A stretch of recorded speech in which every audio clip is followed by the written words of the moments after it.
Tottenham fans, the Spurs fan base seem a lot more uplifted now that Spurs have got through into the Europa League quarter-finals.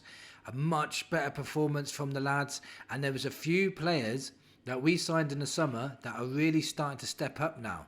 So in this video, I want to talk about why I think this squad is a lot stronger than it was at the start of the season, and why the summer of 2024 transfer window was a lot better than people actually first thought. Now let me just get into this. So in this summer window 2024, we signed, I think it was 6 players. Werner on loan, we bought Yang in, Bergvall, Gray, Odegaard and Solanke. Now there was a big debate on why we haven't signed experienced players. The only experienced players we bought was Solanke, and the rest were all 18 and 17 year olds, which was, it didn't go down too well with the Spurs fan base.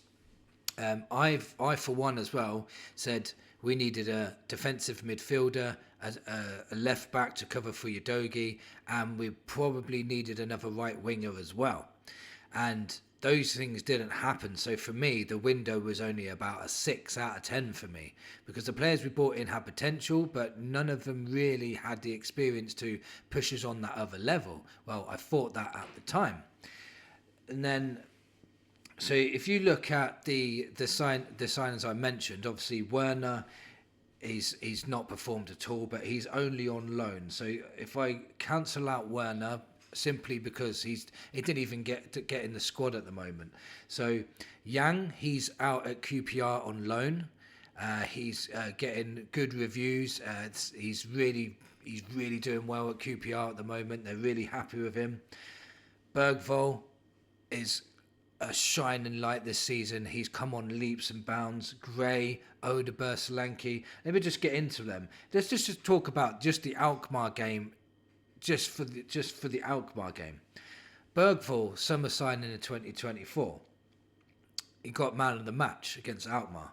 Solanke was signed in summer 2024.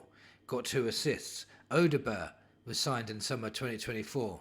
Got 2 goals. And Gray got the Young Player of the Year for the London Awards.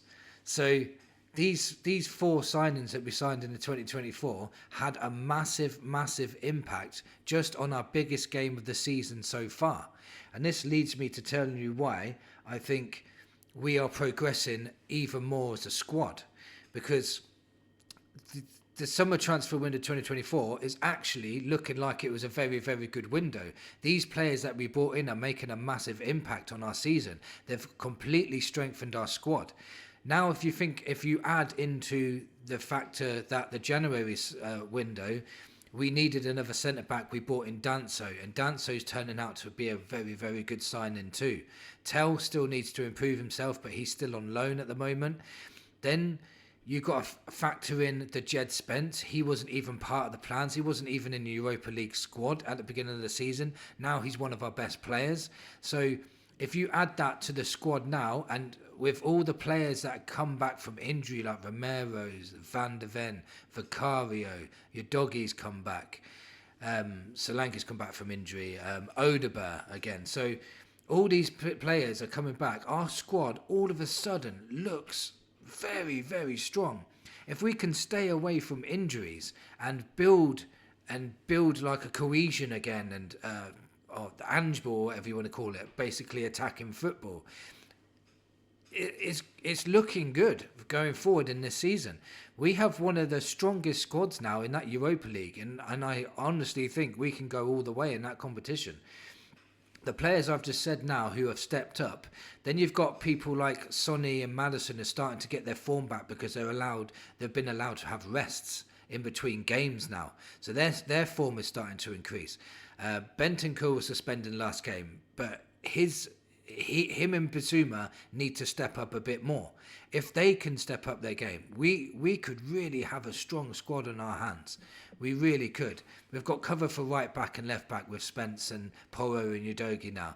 We've got Danso, Van de Ven, Romero, Davis, and even Gray can play in the centre backs now. We've got Vicario and Kinksky in goal. We've got cover almost everywhere. We still need this summer, I reckon we probably still need a defensive midfielder, a monster, somebody that can take the game by the scruff of the neck in our midfield. Get someone like that. Get more cover at left back so Jed Spence can cover more at right back. Maybe another right winger, but Odegaard honestly looked awesome against Alkmaar. So it's all coming together.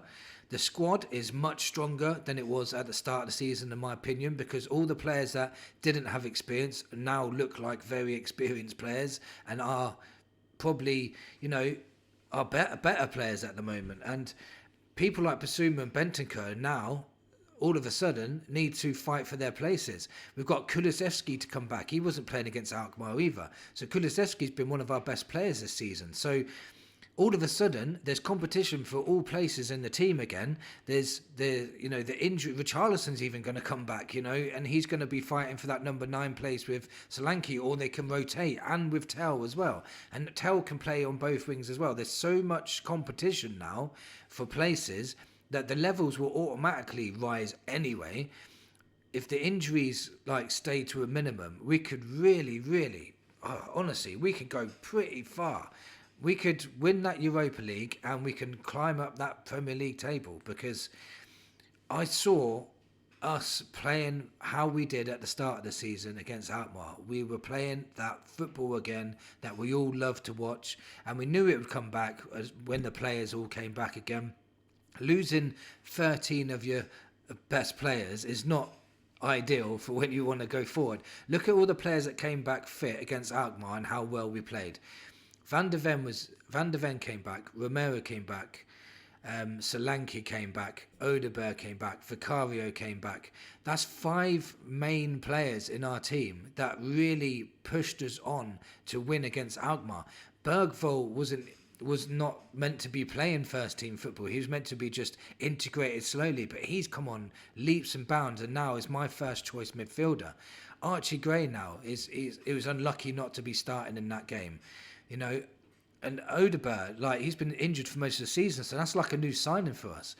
It's looking very, very good at the moment, and if we can carry on this form in the league and then push us on into the Europa League, a lot of people are saying Frankfurt are going to be a very difficult game in the next round, and I agree. I think they're going to be a formidable team to play. They're going to be very, very tough to beat.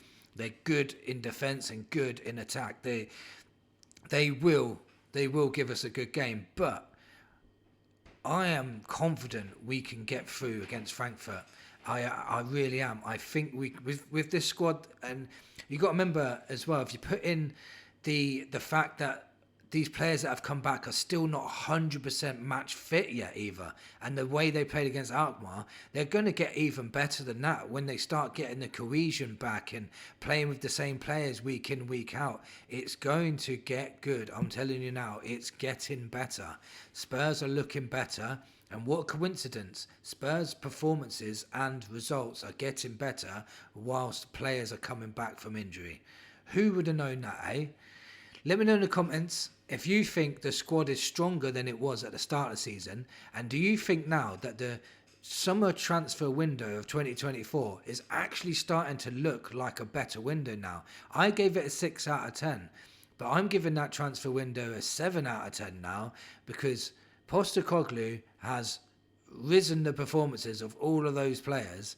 The people that say Ange hasn't improved anyone, really?